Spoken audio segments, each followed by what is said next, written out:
All I'll say is you don't need that man to be that influential person. I jokingly tell my mom all the time, I married my mom because she was that strong woman in my life. She showed me how to hold down a job and how to support her family. And she gave me all those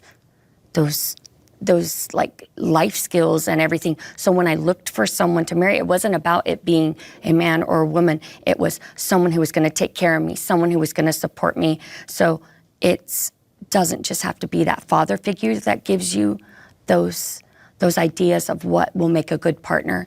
You all can give that same exact, love and show them what it's like to have that partner in them. Welcome to Manosphere Highlights Daily. Major salute to Patreon gang member Mr. Dale for sending this one in. We appreciate you. This clip comes from the Daf Show, episode titled Single versus Married Mothers, The Bridge. In it, Dr. Daf asks a simple but powerful question, and the answers from this panel of 7 mothers perfectly highlight one of the most dangerous mindsets plaguing modern parenting today. Does a mother need a husband or partner to successfully raise a child? I'm on both sides. As you just saw, all 7 women said no hesitation, no nuance. One of them even tried to be cute and said she has both sides, whatever that means. Let's not kid ourselves. Were you really expecting them to say yes? And here's the key word, successfully. Keep that in your mind while we break this down. Now it's time for us to get into this and do what we gotta do. Because we men, ain't we? We men, ain't we?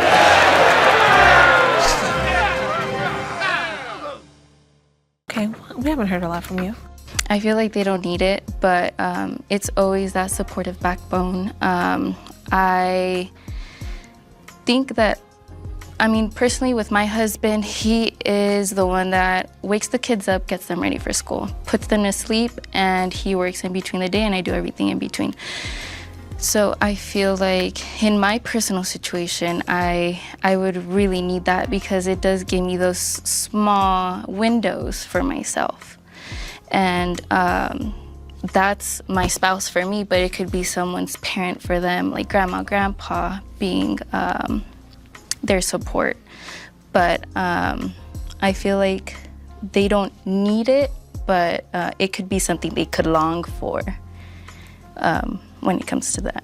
Oh my goodness. Off the rip, we're already diving headfirst into the shallow end of the pool. The way this woman frames parenting is like she's managing a hamster, not raising a human being. Feed it, dress it, drop it off at school. Congratulations, you've kept the child alive. Gold star. That's the standard now?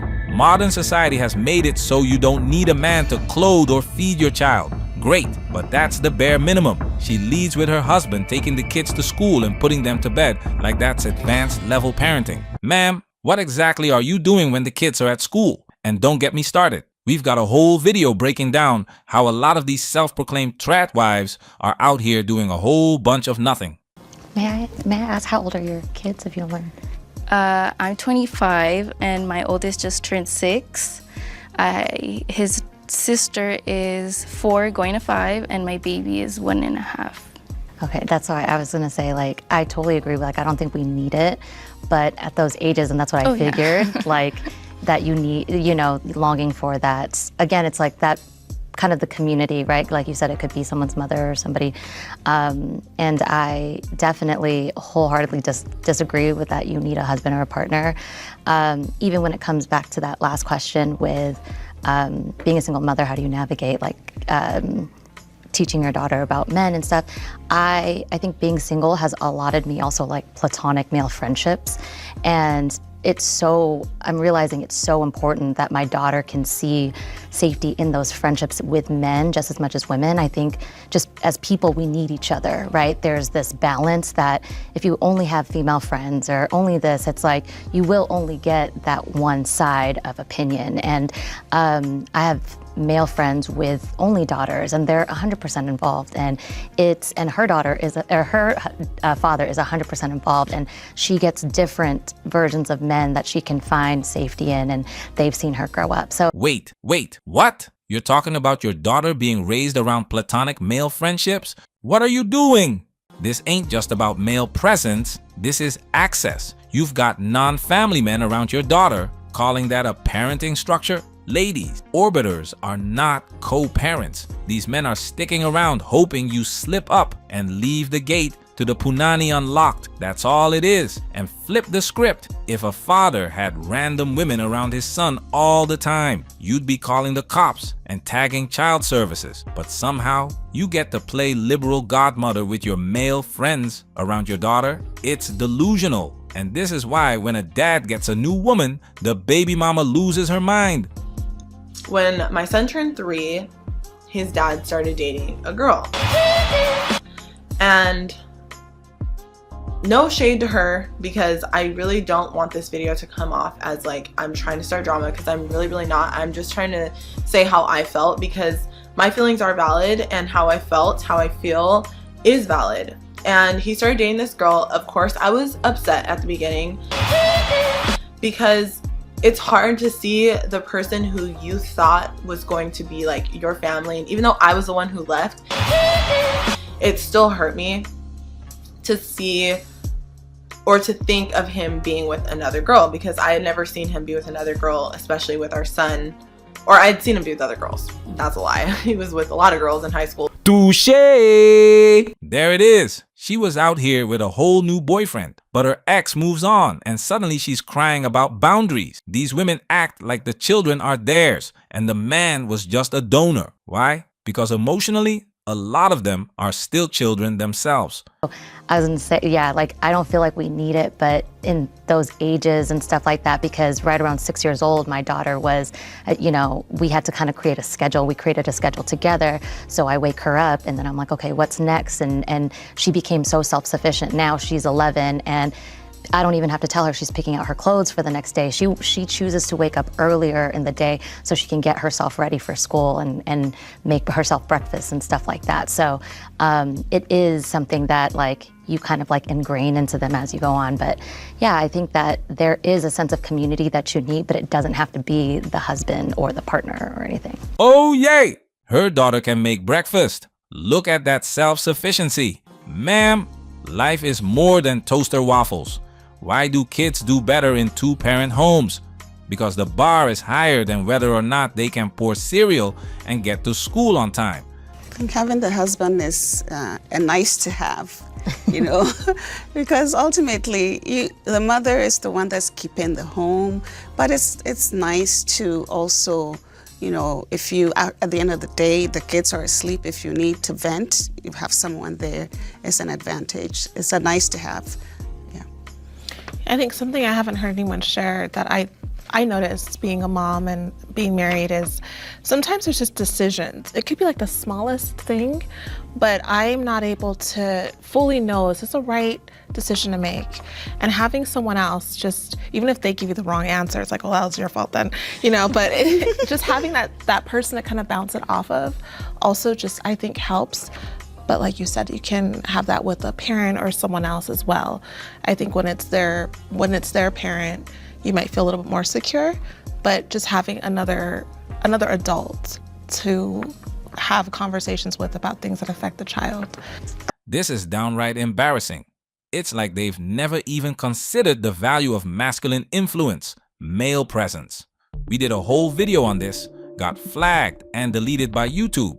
But we showed how just having dads around in high schools reduced violence, bullying, and crime. And that's not some help-meet nonsense. That's structure, that's discipline, that's authority. But these women, they see a man as a tag team partner. You take the night shift, I'll do mornings. Parenting, to them, is task management, not legacy building. I'm like on the fence. I feel like it's both ways for me.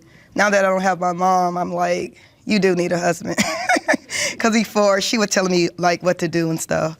But now it's like, I need a husband because I feel like it's certain stuff that I cannot show my son how to do, or he needs just like a male voice because he's not afraid of me at all. So I'm like, no, we need. And so far it's good, but I'm like, no, somebody's gonna have to come in pretty soon. Finally, someone with a glimmer of sense. But look, even her insight is conditional. Only when the kid starts acting up. Then she admits a man might be useful. When the bills pile up, suddenly she needs a provider. When the son gets in trouble with the law, now she wishes dad was there to guide him. So really, she doesn't value the father. She values the utility of a man when things go south. Well, it's important for you to acknowledge and not pretend like it's not necessary. And depending, it doesn't have to be your husband. It could be an uncle or someone else that you trust. But I do think that it is important. And the question is interesting because it says successfully raise a child. Because I've heard some mothers, and I'm a product of a single parent as well, say like, yeah, I can do it. And it's like, okay, you can do it. But then what about the child? Is this child in jail, on drugs? Is this child, confused, dealing with mental illness? You did it. But what is your definition of successfully raising a child?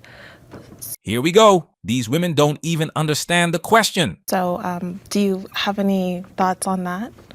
My mom was bipolar. And so she basically was raising me to kill herself by the time I was about 15. So she made me really strong. She wanted me to be able to hold down a job, and because her goal was to emancipate me by that age so I wouldn't go to my abusive grandparents. So am I a success? Yes. And is it helping me right now? Yes. But I lost my childhood too because I had to be so strong and adult, and then I had to deal with her, the bills and the rent and everything. Those aren't necessarily issues kids should have to deal with. Does it teach them a lot of amazing information? Yes. But I think for me, what a lot of the times when my mom will say, thankfully at 15, my mom found therapy and medication, and so I still have my mom to this day. So I preach mental health all the time.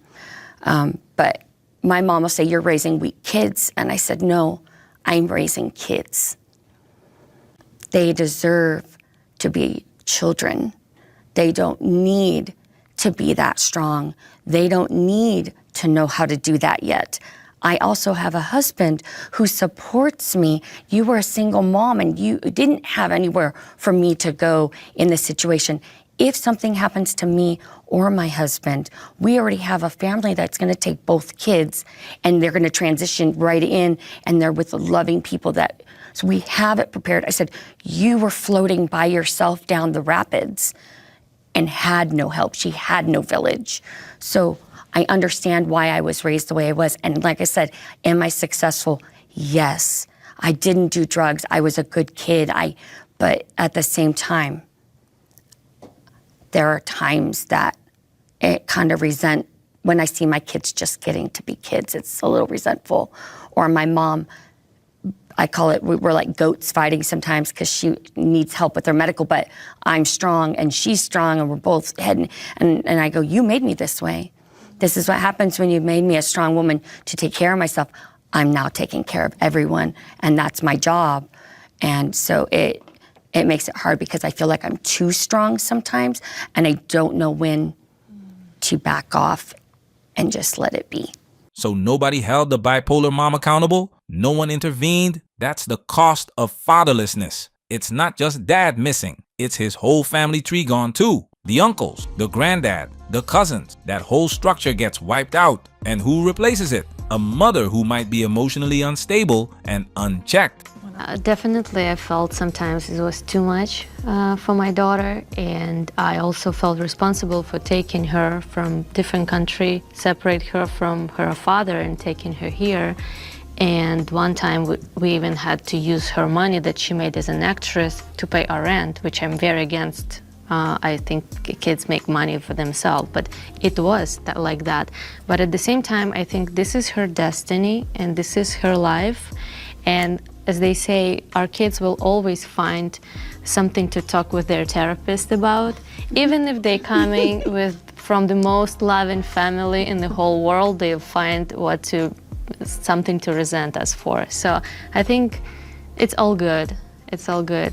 So. But you're aware of it. I'm aware that some things were too much for her. Yeah.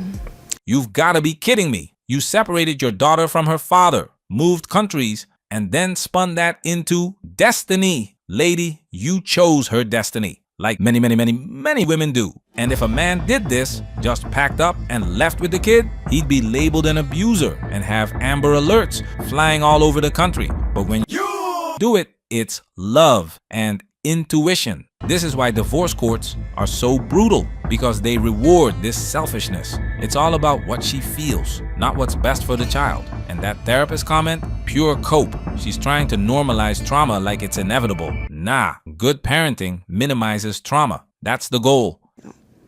Thank you. Yes, absolutely.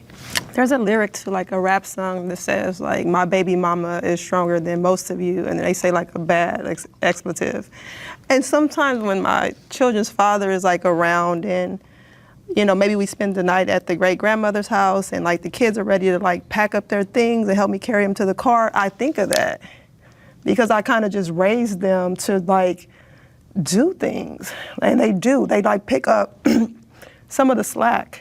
You know, not, you know, I do laundry, I cook, I do the cleaning, you know, in the house and things like that. But I have a 8-year-old daughter, a son that just turned 6 this month, and I have a 1-year-old that will be 2 soon. And when I came home from getting a C-section, my daughter, she was like, I can warm up the meals, you know, things like that. My son was like, I can get every diaper he needs and bring it to you. And I can always get the wipes and I can get his clothes. And so they do, in a sense, like pick up slack. They don't have like a hardship life. I don't think that they would say or tell their therapist later, but I think that they do. And I do think of that. I think that I'm raising them in a way that makes them like stronger than a lot of people, but in a good sense of being self-sufficiently strong.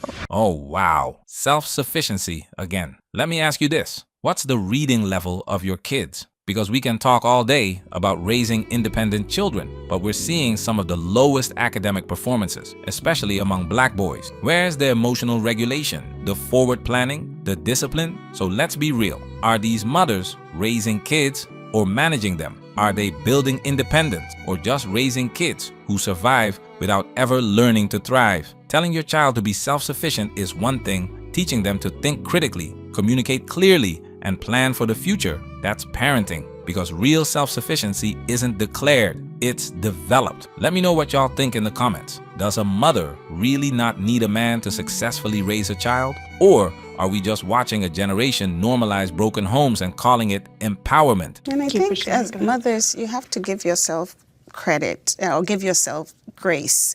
You know, raising children, whether you're married or single, is not easy. They don't come with a manual. And so you navigate those terrains. And to me, success looks like, you know, my children are in college, 2 of them, and they both went out of state. And so the fact that they're out of state without me, and they're living their lives, they're paying their rent. My oldest one she just turned 21. She lives off campus. She pays rent. She pays her bills. I mean, I give her the money, but she handles the bills. But the fact that they're able to be away and they're doing well, I don't get any calls, you know, that they're in trouble. They call me every day. We FaceTime, we talk. That's successful. That's success. Patreon supporters, salute! Man, that's where we working. Protect yourself at all times. This video has officially been highlighted.